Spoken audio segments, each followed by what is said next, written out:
En primer lugar, el Estado participará en todo el ciclo productivo de este mineral. En caso de conformarse una empresa público-privada que explote el litio en el Salar de Atacama, esta será controlada por el Estado a través de Codelco. Para proyectos de valor estratégico para el país, esta asociação deverá ter uma participação majoritária do Estado. Foram com essas palavras que o Chile acabou de anunciar o que é praticamente a nacionalização da indústria do lítio no país. Uma mudança das regras do jogo que deve afastar o investimento privado no setor, principalmente o capital estrangeiro.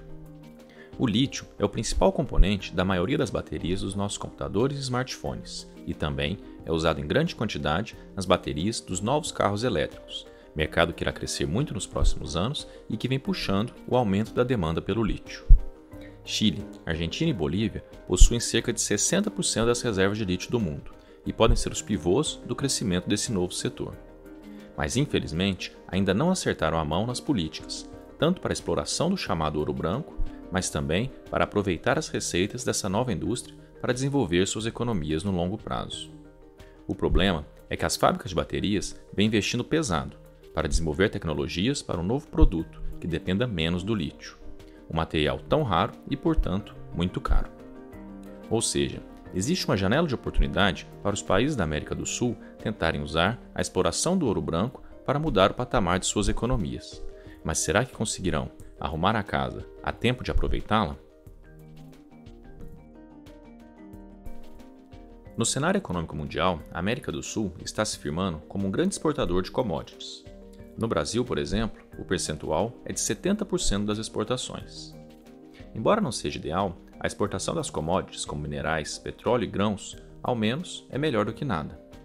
Gera um fluxo constante de moeda estrangeira, de arrecadação de impostos e de receita, que eventualmente circulará na economia. Além disso, de tempos em tempos, a exportação das commodities apresenta uma grande oportunidade, um boom de crescimento da demanda que, se aproveitado, pode gerar efeitos positivos de longo prazo para o país. A última delas foi o chamado superciclo das commodities, na primeira década do século XXI, por conta do crescimento muito acelerado da China, que aumentou a demanda e os preços das matérias-primas. Embora tenha havido redução da pobreza na América do Sul no período, infelizmente, os países não conseguiram reverter bem as novas receitas em políticas de desenvolvimento de longo prazo. Agora é a vez de Chile, Bolívia e Argentina terem uma oportunidade de utilizar a exploração de uma commodity para promover o desenvolvimento do país. O lítio é explorado no Chile desde os anos 60, mas foi com o desenvolvimento das baterias de íon lítio que a demanda pelo metal realmente começou a crescer. Ainda assim, as baterias dos aparelhos eletrônicos usam apenas alguns gramas de lítio, mas com o crescimento do setor dos carros elétricos, que utilizam baterias muito maiores, a exploração do mineral está vivendo um novo boom. O elemento é muito raro na Terra e só pode ser encontrado em praticamente 3 lugares no mundo: Austrália, China e no chamado Triângulo do Lítio da América do Sul. Essa região corresponde a 60% das reservas encontradas no planeta. Apesar disso, viram a Austrália se tornar o principal produtor. A Bolívia, por exemplo, mesmo com a maior reserva do planeta, sequer aparece entre os maiores ofertantes. Embora seja verdade que o lítio da Bolívia é um pouco mais difícil de explorar e que não é tão puro, a falta do desenvolvimento da indústria no país se dá principalmente por uma grande lentidão em adaptar políticas públicas muito restritivas. No país, todas as reservas minerais são propriedade do Estado, que vem sendo muito relutante em conceder novas concessões ou permissões para empresas privadas.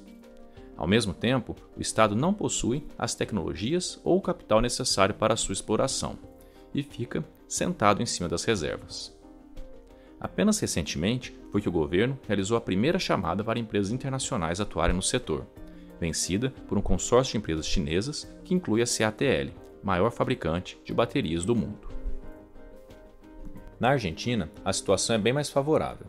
Apesar de também ter perdido tempo valioso, o país vem conseguindo bilhões de dólares de investimentos de empresas estrangeiras para fazer a exploração das reservas da região de Salta. As políticas são menos restritivas e os impostos mais baixos que nos vizinhos. No entanto, apesar de boas políticas para o setor, o cenário macro de muita instabilidade política e descontrole da situação econômica, com taxas de inflação que superam os 100%, ainda deixa investidores estrangeiros preocupados e dificultam para a própria Argentina a utilização das receitas da indústria do lítio para fazer bons investimentos no país. Quem melhor vinha conseguindo aproveitar a situação era o Chile, mas também com seus desafios. O Chile é o maior produtor da região e 1/3 da produção de lítio do mundo atualmente sai dos salários do Atacama.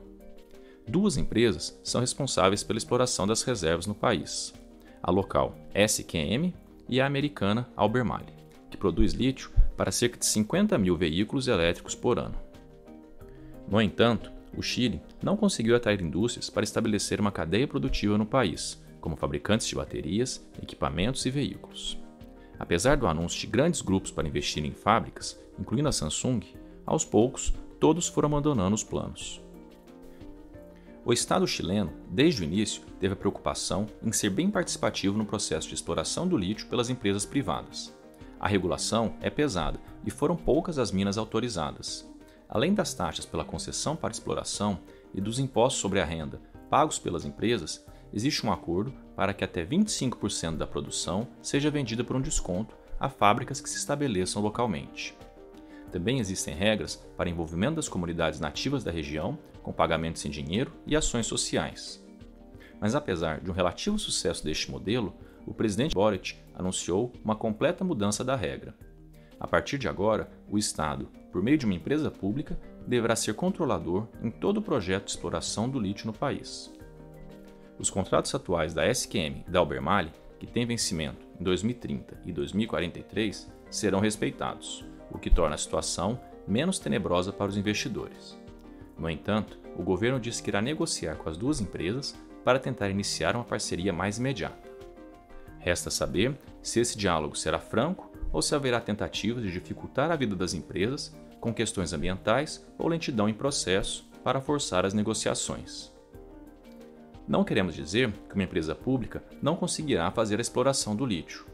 Apesar dos estigmas de baixa produtividade e do envolvimento das estatais em outras agendas do governo, existem casos de empresas públicas que são líderes no seu setor, inclusive no próprio Chile, onde a Codelco é a maior produtora de cobre do mundo.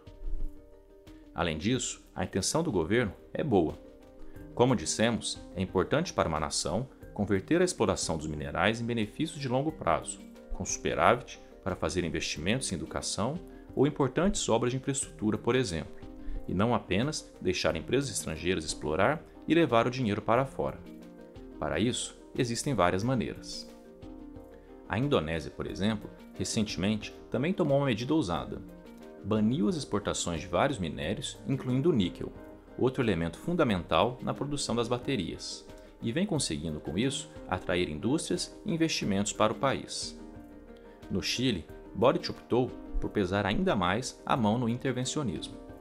O desafio é que o governo chileno não tem hoje completo domínio da tecnologia e nem a experiência na exploração do lítio, que por si só já é uma atividade de resultados lentos. Além disso, o Chile não é um país tão rico e precisará de investimento privado para construir os centros de processamento e refinamento do material. E o fato de que o governo deve ser majoritário na parceria certamente irá afastar muitos investidores, principalmente os estrangeiros. Ou seja, uma mudança das regras a essa altura é muito ruim para o setor no país. E talvez os países do lítio, na verdade, nem tenham muito tempo para aproveitar esse boom. A indústria das baterias corre para desenvolver uma nova tecnologia, para utilizar outros componentes em substituição ao lítio. O metal é raro, e o aumento da demanda faz o preço ficar muito caro, como vimos no ano passado, com uma forte subida no mercado internacional. Portanto, as fábricas querem diminuir sua dependência do lítio. A alternativa mais provável é o sódio, elemento químico relativamente parecido e que está disponível em abundância no planeta. A própria CATL, por exemplo, já anunciou baterias de íon sódio e está fazendo testes no mercado. A expectativa é que em cerca de 10 anos as baterias de sódio já possam ser substitutas perfeitas. Assim, para os países da América do Sul, a janela de oportunidade para aproveitar a alta demanda por esse ouro branco pode ser curta, e todo o tempo que já foi perdido e que vem sendo perdido com instabilidade econômica e regulatória podem custar caro. Será que ainda vão conseguir uma recuperação? Ou Chile, Argentina e Bolívia vão deixar essa bateria acabar?